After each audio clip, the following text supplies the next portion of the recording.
باللہ من الشیطان الرجیم بسم اللہ الرحمن الرحیم اللہم صلی علی محمد وآلہ وعطرتہ بعدد کل معلوم لک۔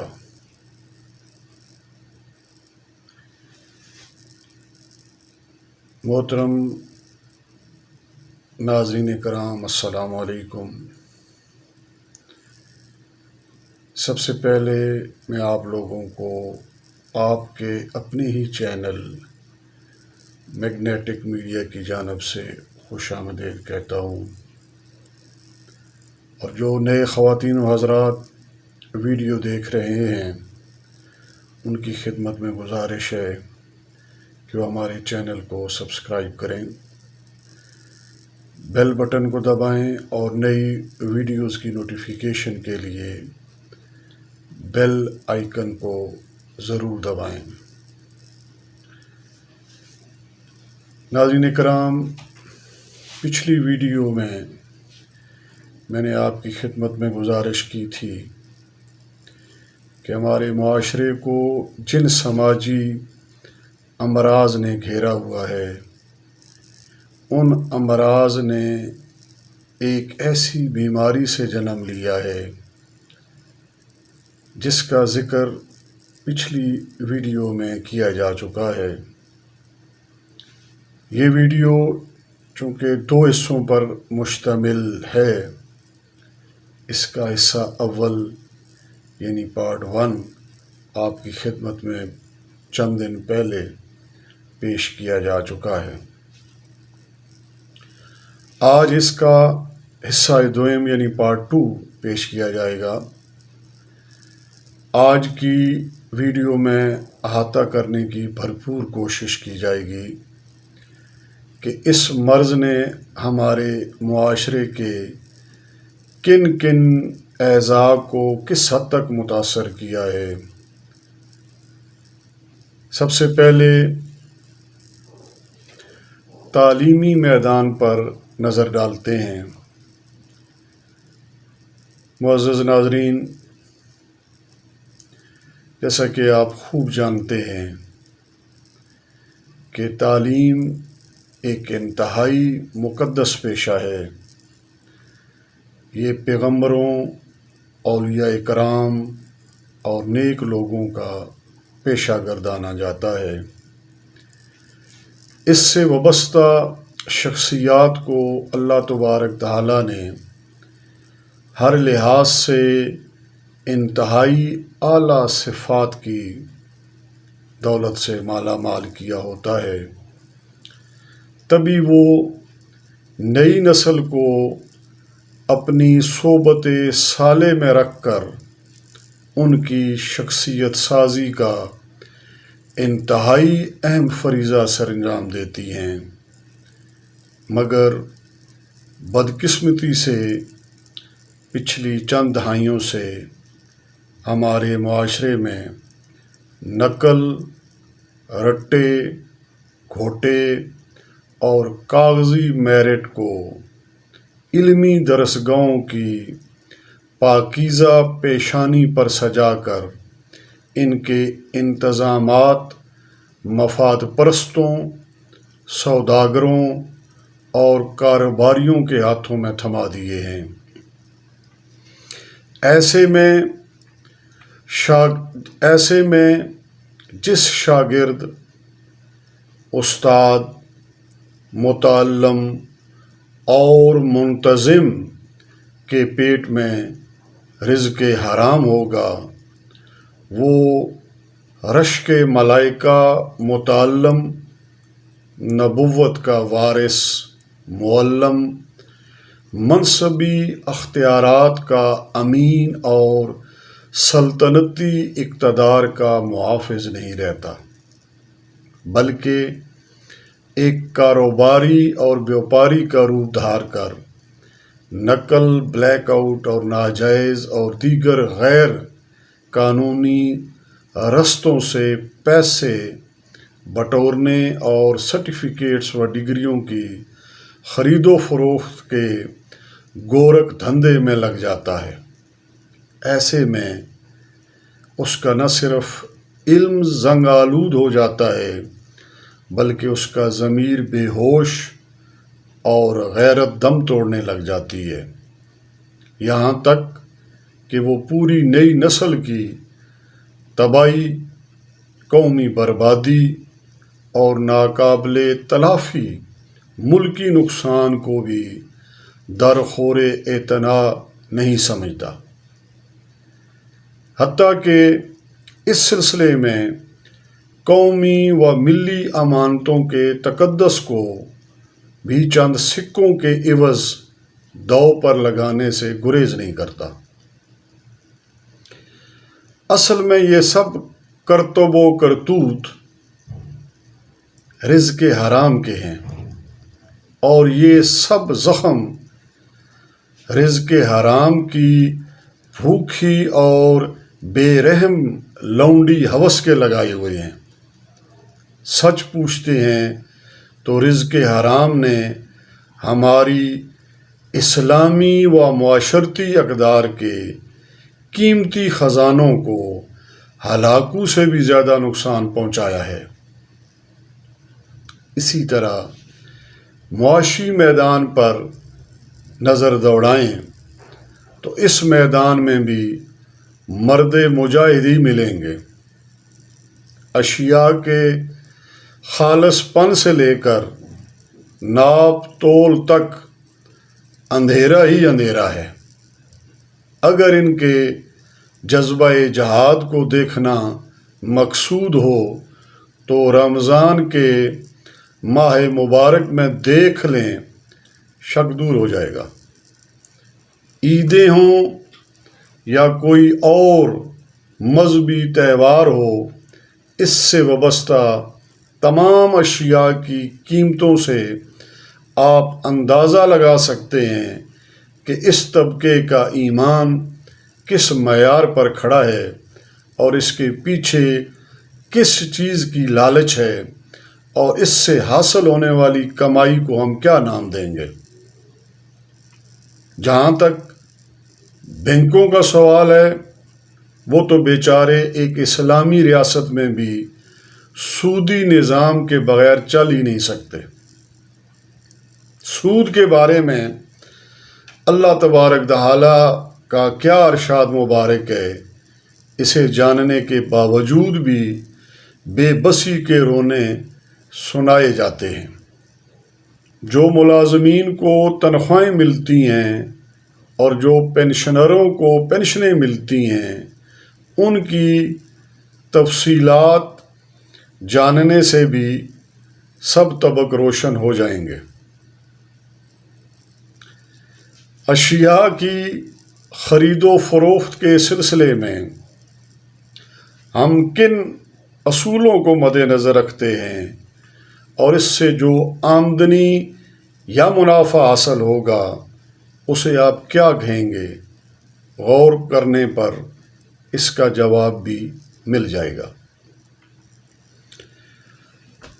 سیاسی میدان کا تو نہ ہی پوچھیں۔ ہمارے سیاسی قائدین کے چرچے تو پچھلے کئی سالوں سے روزانہ سنتے آ رہے ہیں۔ میرا خیال ہے کہ ان کی تفصیلات آپ لوگ خوب جانتے ہیں۔ ٹیکس گوشواروں میں دیکھیں تو ان بیچاروں کے پاس کچھ نہیں ہوتا، بس مانگ تانگ کے گزارا کرتے ہیں۔ جب بینک اکاؤنٹس کی تفصیلات چیک کریں تو ان بیچارے غریب سیاستدانوں سے زیادہ تو فالودے والے امیر نکل پڑتے ہیں۔ جب جائیدادوں کی تفصیل پوچھیں تو پتہ چلتا ہے کہ یہ بیچارے اتنے غریب ہیں کہ ان کی جائیدادیں بیرون ملک تو دور کی بات ہے، اندرون ملک میں بھی نہیں ہیں۔ بعد میں الحمدللہ نہ صرف اندرونی ملک بلکہ بیرونی ملک میں بھی عالی شان محلات کی تفصیلات بھی سامنے آ جاتی ہیں۔ یہ حضرات انتظامی و کاروباری لحاظ سے اتنے کامیاب تجربے کے مالک ہیں کہ ان کے اپنے ذاتی وسیع و عریض کاروبار دنیا کے بیشتر ممالک میں پھیلے ہوئے ہیں اور خوب دن دگنی رات چگنی ترقی کی منازل طے کر رہے ہیں۔ دن دگنی اور رات چگنی ترقی کی یہ مشہور کہاوت ان کے ذاتی کاروبار کی ترقی کی رفتار کے سامنے بہت حقیر و فقیر دکھائی دیتی ہے۔ البتہ کم بخت کاروبار ریاست ان سے اچھی طرح نہیں چل سکا۔ ان کی نگرانی میں پاکستان کے تمام ادارے خسارے میں چلے جاتے ہیں اور قومی اداروں کو گروی رکھ دیا جاتا ہے اور قوم کے کندھوں پر قرضوں کا ایک ایسا پہاڑ رکھ دیا جاتا ہے جس کا بوجھ کم کرنے کی بجائے ہر آنے والی حکومت اس میں کئی گنا زیادہ اضافہ کر دیتی ہے اور قوم کو صرف روشن مستقبل کے سہانے اور سریلے گیت سنائے جاتے ہیں اور اس مستقل مزاج قوم کا جب حوصلہ ٹوٹنے لگتا ہے تو اس کی توجہ تبدیل کرنے کے لیے گھبرانا نہیں کا ایک زبردست چابک لگایا جاتا ہے۔ اس پر جو رو رہے ہوتے ہیں وہ ہنسنا شروع کر دیتے ہیں اور جو ہنس رہے ہوتے ہیں وہ رونا شروع کر دیتے ہیں۔ درباری ٹولہ بادشاہ سلامت کی دانش مندی، عقل مندی اور قائدانہ صلاحیتوں کی تعریفوں کے وہ پل باندھتے ہیں کہ اس سائے پر گمان ہونے لگتا ہے کہ یہ زمینی نہیں کوئی آسمانی مخلوق ہے۔ 74 سال ہو گئے ہیں ان فرشتوں کی حکومتوں کے، اب ہمیں نہ ان فرشتوں پر مشتمل پارلیمانی نظام چاہیے نہ صدارتی، بلکہ صرف خلفائے راشدین والا اسلامی نظام چاہیے جس میں انصاف کا بول بالا ہو اور کوئی انسان تو انسان کتا بھی بھوک سے نہ مرے، جس ریاست میں شیر اور بکری اکٹھے ایک جگہ پانی پئیں۔ جہاں تک محکمہ عدالت، محکمہ پولیس اور محکمہ مال کا سوال ہے، یہ محکمے تو کسی تعریف کے محتاج ہی نہیں ہیں۔ ان مقدس محکموں کے سپوتوں نے رشوت اور دیگر جرائم و کرائم کے خاتمے کی عالی شان خدمات کے وہ جھنڈے گاڑے ہیں کہ دنیا بھی ان کی معترف ہے۔ ان محسنوں کی عظیم خدمات کو گنوانا شروع کروں تو میری زبان تھک جائے، مگر ان کے عظیم کارناموں کی داستانیں ختم نہ ہونے پائیں۔ جہاں تک مذہبی میدان کا تعلق ہے، اسلام میں سب سے زیادہ زور اتفاق، اتحاد پر دیا گیا ہے۔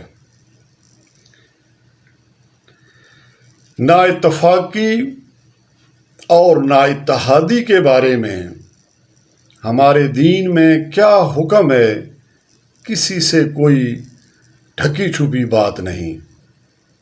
اسی طرح اتفاق پیدا کرنے والے اور نفاق کا زہر گھولنے والے کے بارے میں ہمارا مذہب کیا کہتا ہے، اسے بھی آپ خوب جانتے ہیں۔